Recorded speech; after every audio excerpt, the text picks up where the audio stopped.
আমাদের ইমাম এবং খতিব সাহেবরা কারো করুণার পাত্র হবেন এটা আমরা দেখতে চাই। এখানে একটা দাবি দেখলাম, 7 দাবির মধ্যে একটা দাবি যে মসজিদ কমিটিতে ইমাম এবং খতিব সাহেবদেরকে সম্মানের সাথে অ্যাকোমোডেট করতে হবে। আমি আপনাদের এই দাবির সাথে একমত না। মসজিদ কমিটি হবে ইমাম এবং খতিব সাহেবের পরামর্শের ভিত্তিতে। এই কমিটির প্রাণ পুরুষ হবেন খতিব কিংবা ইমাম।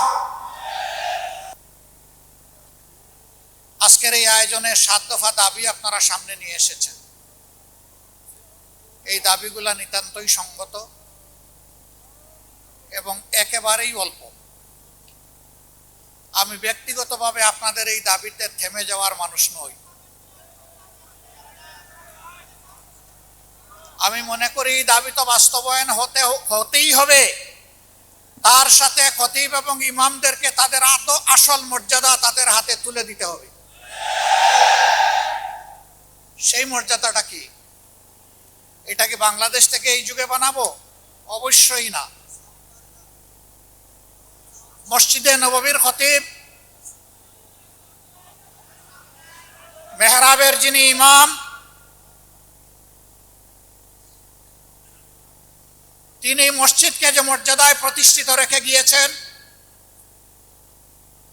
আজ মসজিদকে সেই মর্যাদায় নিয়ে যেতে হবে।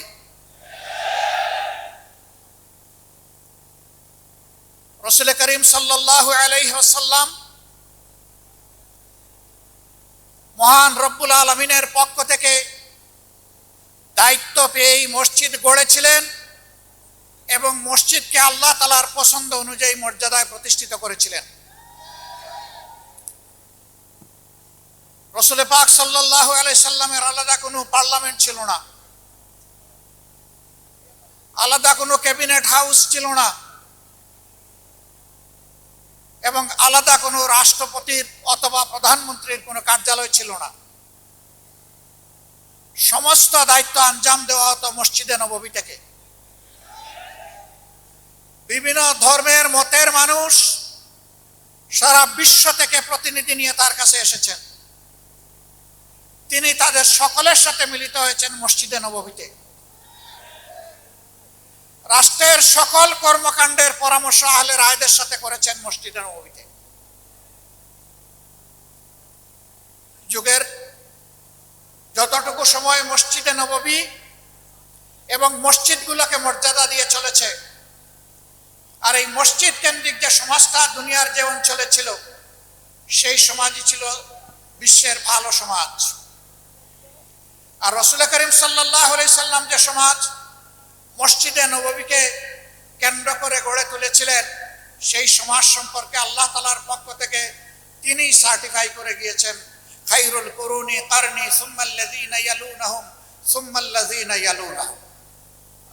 হে বিশ্ববাসী, তোমরা জেনে রাখো, আজ আমি যে সমাজ ব্যবস্থা গড়ে তুলেছি, আল্লাহর কিতাব এর ভিত্তিতে এই সমাজটাই হচ্ছে বিশ্বের সর্বশ্রেষ্ঠ সমাজ।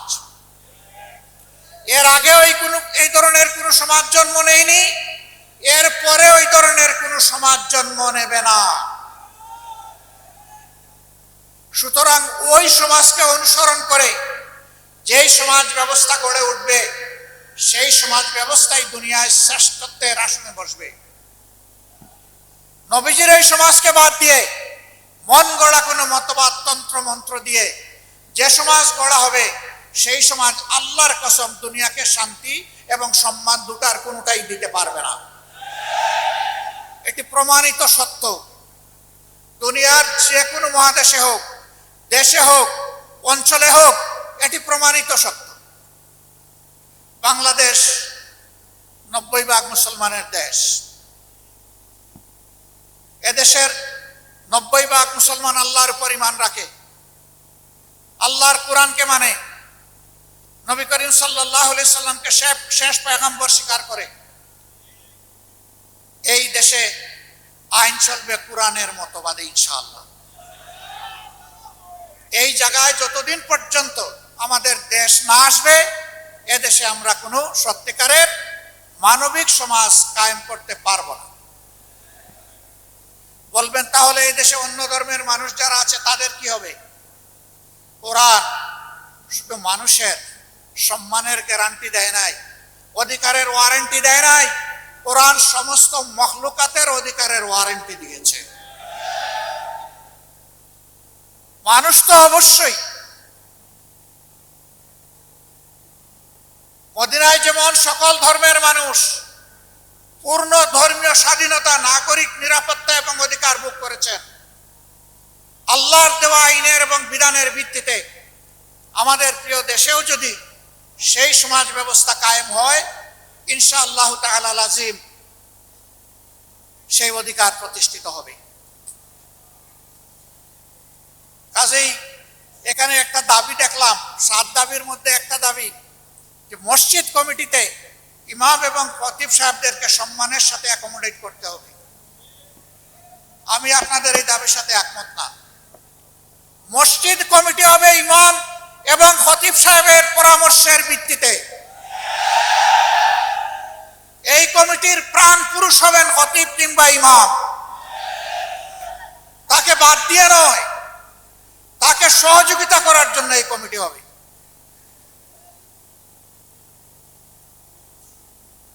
আপনাদের মর্যাদা কি ভাই? আমরা যখন জীবিত আপনারা ইমামতি করেন, আমরা পিছনে দাঁড়িয়ে যাই, আপনারা আমাদের ইমাম। আমরা যখন দুনিয়া থেকে বিদায় নেই তখনও আপনারা আমাদের ইমাম। শুধু ব্যতিক্রম এতটুকু, জীবিত অবস্থায় আপনাদের পিছনে দাঁড়াই, আর দুনিয়া থেকে চলে গেলে আমাদের লাশটা সামনে রেখে আপনারা দাঁড়ান। আপনারা হচ্ছেন ইমামুল হাইয়া ওয়াল মাইয়া, হায়াতেও ইমাম, মৌতেও ইমাম। আমরা এই দিক থেকে কলিজার ভিতর থেকে আপনাদের প্রতি আজীবন সম্মান দেখাতে চাই। আমাদের ইমাম এবং খতিব সাহেবরা কারো করুণার পাত্র হবেন, এটা আমরা দেখতে চাই। সমাজের ফয়সালা মিম্বর থেকে আসবে ইনশাআল্লাহ। সেই ফয়সালাই মিম্বর মেনে নিবে। হ্যাঁ, খতিব এবং ইমাম সাহেবরাও মানুষ, তারাও ভুলের ঊর্ধ্বে নন, ভুল তো হতেই পারে। ভুল যদি হয় এর সমাধান করতে হবে সম্মানজনক ভাবে। এই সমাধান এইভাবে নয়, আমার পছন্দ হয়নি, আমি দুপুরবেলা জোহরের নামাজের সময় বলে দিলাম যে উনি কিভাবে ইমাম থাকেন আমি দেখে নিব, আসরের নামাজের সময় দেখা গেল উনি আর মেহরাবে নাই। আমাদের ইমাম এবং খতিব সাহেবদের জন্য আমরা এমন ফয়সালা চাই না, এমন ফয়সালা বরদাস্ত করব না।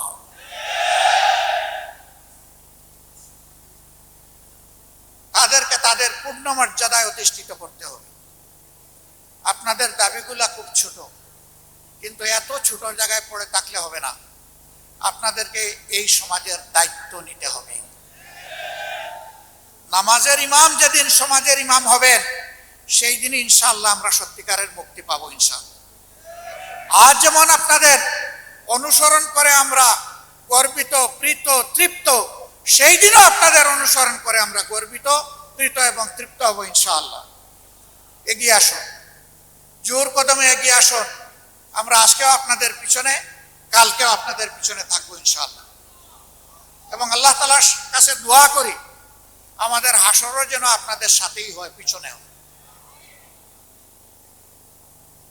নামাজকে আল্লাহ কবুল করে সমাজেও আমরা নামাজের আদলে, আল্লাহর আইনের আলোকে যাতে চলতে পারি, আল্লাহ আমাদেরকে এই তৌফিক দান।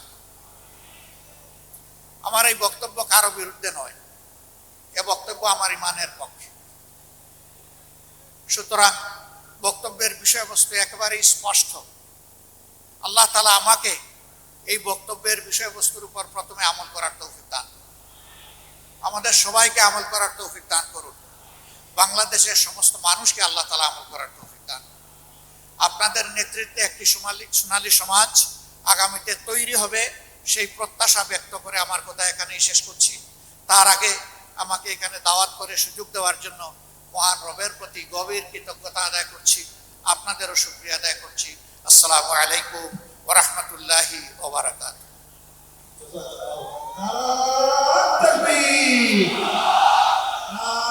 আব্দুল কবির